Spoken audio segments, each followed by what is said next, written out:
You might actually get a better snare sound if you tune it with your snares off. I'll show you how. If you're wanting to quickly achieve a low-tuned snare sound that maybe sounds like your favorite record, but you're having a hard time landing on something that isn't gross, dull, or just lifeless, then I'll help you quickly get that deep snare sound that's full of beef, punch, and life that actually inspires you. I'll also share with you a funny story about how I recently stumbled upon this particular low tuning strategy for my snare that I really like. That's why I want to share it with you. And I'll also show you a really useful trick for getting this sound yourself in just a few seconds. You can do this.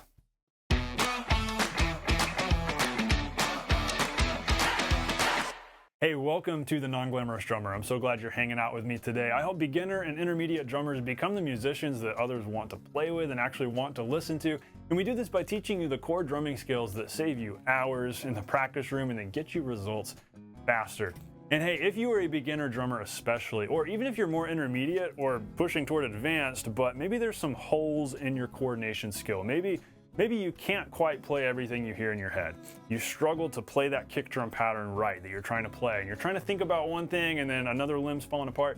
If you feel like you're having to work too hard when you're playing the drums and you're just on the edge of train wreck, then most likely you just need to build some coordination. So I want you to check out my totally free PDF e-guide in the description. It's called 30 Days to 4-Way Rock Coordination for the Beginner Drummer. This is going to help you out a whole bunch. What this helps you do is learn one new groove every day, building 4-way limb independence along the way. Before you know it, you'll be playing syncopated kick snare patterns that help lead you toward being able to creatively improvise, and that's huge. And all of this is happening while building autopilot left foot timekeeping that glues your grooves together. This is so cool. This is so game-changing. This is going to help you out a bunch so that you can play what you hear in your head. That's the big idea here. So if that's you, if that's what you know you need to work on, go dive into that. It's totally free in the description. All right, on with today's lesson. My biggest goal for you today is to get you from being frustrated with a dull, lifeless, or even ringy and obnoxious snare that is just driving you crazy, to getting to where you are inspired by your instrument. That is a totally valid thing that I think we underrate as drummers. We should be inspired by the instrument we play. It shouldn't just all be about hitting things. Let's get a snare sound that we actually like, that actually inspires us to play better. So that's the big goal today. Now, I also have to preface this by reminding you that tuning is subjective. There is not a one right and one wrong, or a bunch of wrong ways to do it, one right way to do it. This is not black and white, and honestly, that's why I don't make a lot of tuning videos, just because there's so many methods out there. But I think this is kind of interesting, and I think you might be able to learn from this. This is just something interesting I stumbled upon that I want to share with you.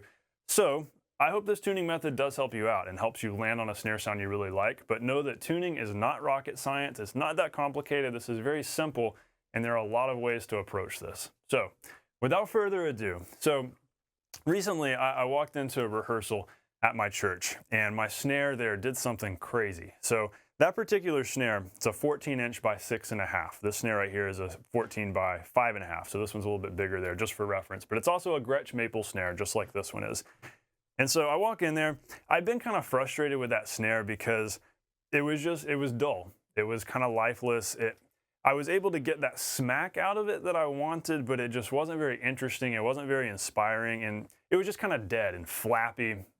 So it was like it was tuned too low, but I really wanted that low sound, but it just wasn't working. So I was frustrated by it until I walk into rehearsal this particular week, and I'm setting up the kit, and the rest of the band, they're there setting up too. And I pull up my stick and I smack the snare a couple times, as I always do, just to see, all right, how's it sounding today? Don't know why I would expect it to sound different than it did last week. So I hit it and I go, oh, that's different. Hit it a couple more times. And I look up, and the rest of the musicians, they're all staring at me, and somebody's like, that snare sounds ridiculous. And I thought about it for a second. I said, wait, do you mean ridiculous in a good way or ridiculous in a bad? Ridiculous in a good way. Everybody's like, man, that snare sounds awesome. It sounds like so-and-so record. Somebody named a particular rock record they love. That snare sounds awesome. So I hit it a few more times. I thought, you know what? This does sound really cool. What is different about it? It sounded one way last Sunday when I was playing, and now today it's sounding totally different. What happened? Well, thankfully, I was smart enough to pull out my phone and make a recording of the snare so that I could reference this later, because I knew I was going to want to reference this later. I was going to want to duplicate this tuning on my snare at home and be able to maintain that tuning there. Now, I know some of you are TuneBot fans, you guys and gals that have the TuneBots. That kind of makes this easy, but I ended up kind of going the more organic route here, which I'll share with you. But thankfully, I made a recording. I'm going to share with you that recording a little later and break down exactly what happened with that snare, how it got tuned the way it was, and show you how to reproduce that tuning. We'll do it together on my snare.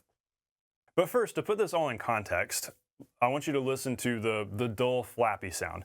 Now, this is an easy snare tuning to get to. And by the way, I'm also referring to this as the somewhat flawed method for tuning low.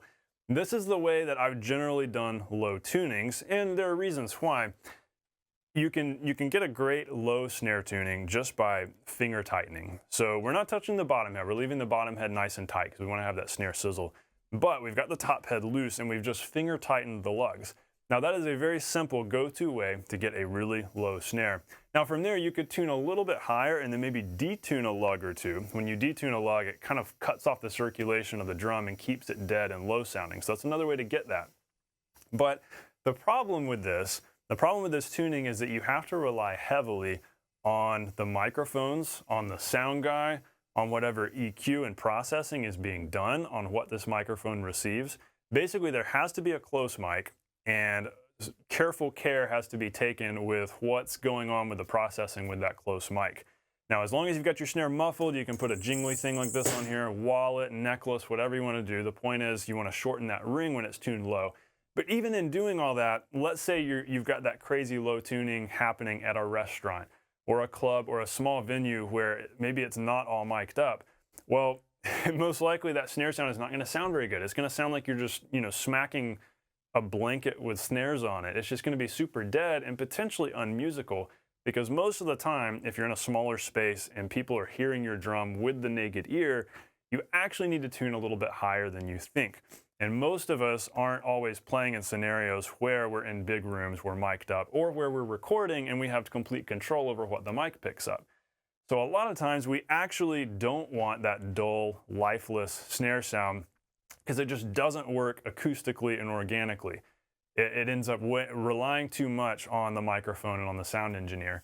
And so that's why, that kind of puts it in context. That's why I like my super low tuning that I've taught before, and I do stand by that, the crazy low finger tight tuning. Here's what it sounds like.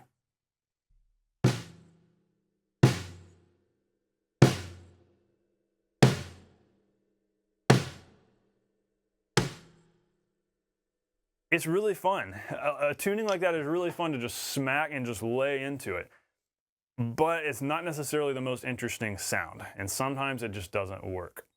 So here's what we're going to do. We're going to use this new tuning strategy, and I'm going to teach you. You can follow along with me. We're going to do to this snare right here what was done to the snare at my church. I'm going to play for you the recording. So it turns out another drummer had played on that kit the week before, and he had retuned the snare. I didn't know he had retuned the snare until I got there and played it, and it was like, whoa, this sounds really cool. He had retuned it. And so thankfully what I did there when I heard that it sounded really good, I flipped the snares off, turned the snares off, and hit it a couple times, pulled out my phone, made a voice memo recording, just hitting the top head. Okay, here's how the top head's tuned. Here's how the bottom head's tuned. Here's what it sounds like, just smacking it in the middle, no muffling, snares off. And what's really cool about this, and really the point that we want to land on, is that you can much more easily duplicate a snare tuning or hear a particular snare tuning when the snares are off, because you hear how the drum resonates. Furthermore, we can tune according to that resonance and tune according to a certain tone or a certain kind of hum or pitch that we want from the drum, and then turn the snares on, and then we'll actually hear the results of that. So let's listen to the recording. I'm going to let you listen to this, and then we'll break this down a little bit. I'll explain to you what's going on here.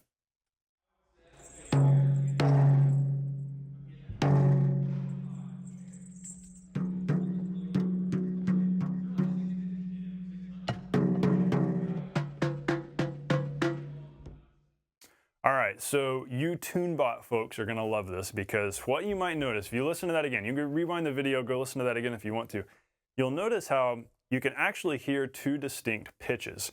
And those pitches are the fundamental, the main prominent note from the top head and the main note from the bottom head.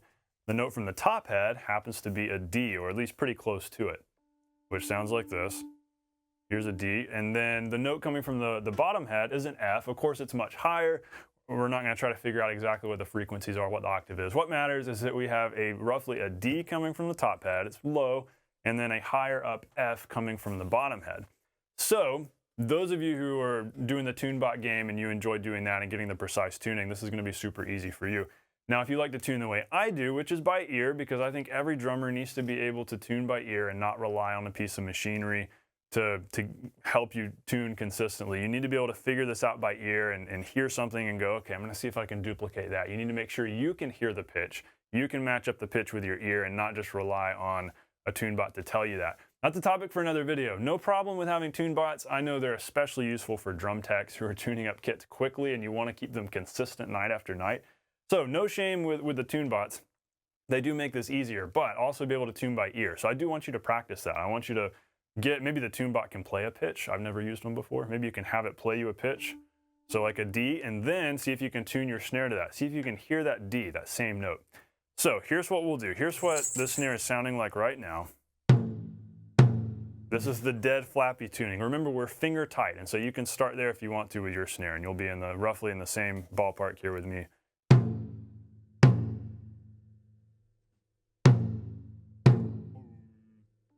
Boom. So we're a lot lower than a D, obviously. So what we want to start doing is just gradually bringing things up, but I don't think we're going to need to bring them up a lot. I'm going 2 at a time. By the way, you don't have to be too picky about what pattern you're going in here around the snare. A lot of people say star pattern, but I've seen plenty of high-level professional drummers not tuning a star pattern. Totally fine. You can go in a circle if you want to.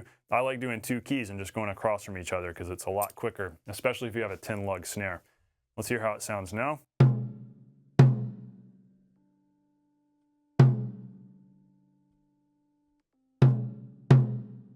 Right now we're right around a C. Boom, boom. That's the main pitch we're hearing. So we're getting close. We need to go up another step, so a little bit higher. Let's see if we can get to that D. And these are small turns I'm doing, like not even quarter turns, because it does not take much to really hear big differences. That's the thing, when you're tuning pretty low, you don't need to tune a lot to make a big difference in the amount of tone and resonance.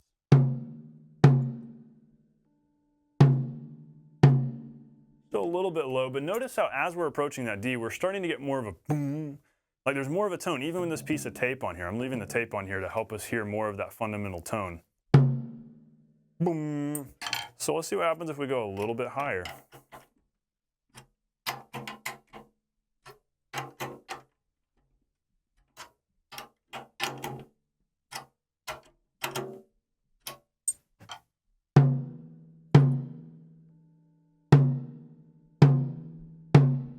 Interesting is now you can hear a couple of pitches, and that's where this gets complicated because there's not necessarily just one fundamental note you hear. This isn't like hitting a piano note or plucking a guitar string. Boom, boom. It kind of goes up a little bit, but that's close enough. We're going to go with this. So if you listen to the pitch of the top head, we're slightly above a D. But again, it doesn't have to be exactly a D. We're going to go with that. The point is we've tuned up a little bit so that we're actually hearing some tone, some resonance from the drum, like if we were hitting a tom. Let's hear what the bottom head sounds like.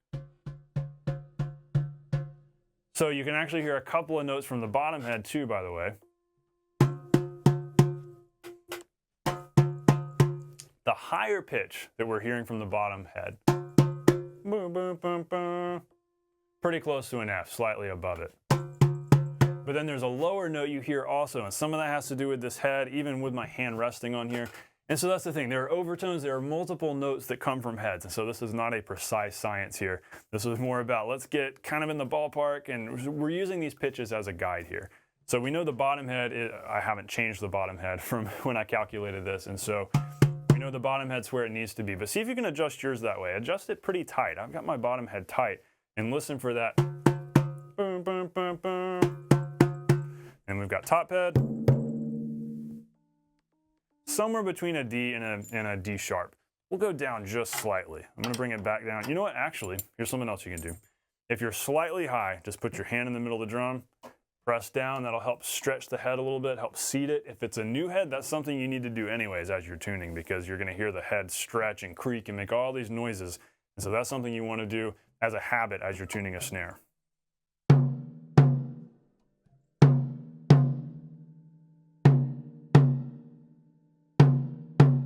That puts us a little bit closer. So we'll go with that. So you can hear when you hit it, you've got a nice boom, boom. There's a nice sound to it. It's shortened a little bit by the tape. Here's what it sounds like without the tape.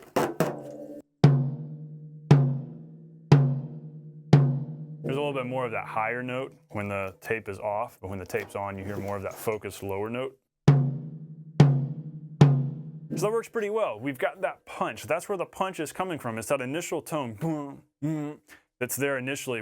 We don't really have that when it's tuned super low. But what's interesting is even as we've tuned a little bit higher, we haven't gone that much higher, and we're not really going to lose any low end. Instead, we're going to gain a lot of tone. And so it's no longer just going to be the dead kind of smack where we really need the microphones to amplify that. Instead, we've got a little bit of crack, some punch, some tone.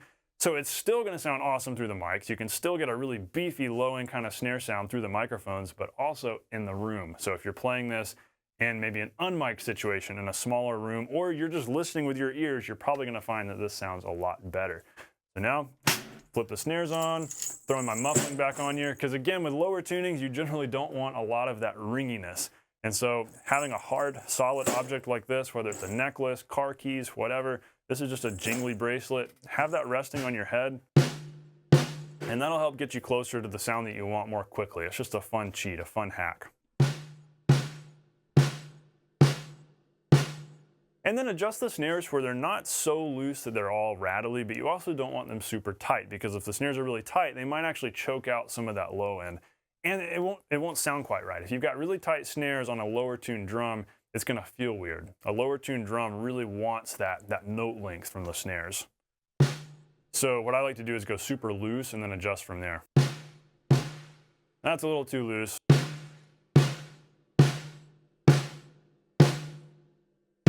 There we go, I like that. So, listening with my naked ear, right here just hitting this. Yes, it's higher than it was, but there's still a low-end tone that I feel. And that's what's interesting about drums. Even as you tune them higher, the same goes for kick, you don't really lose that low end. The low end is there, even as you start to tune higher. And so until you tune, crazy high, there's still that low end, and this mic is going to pick up all you need. So let's play a little bit.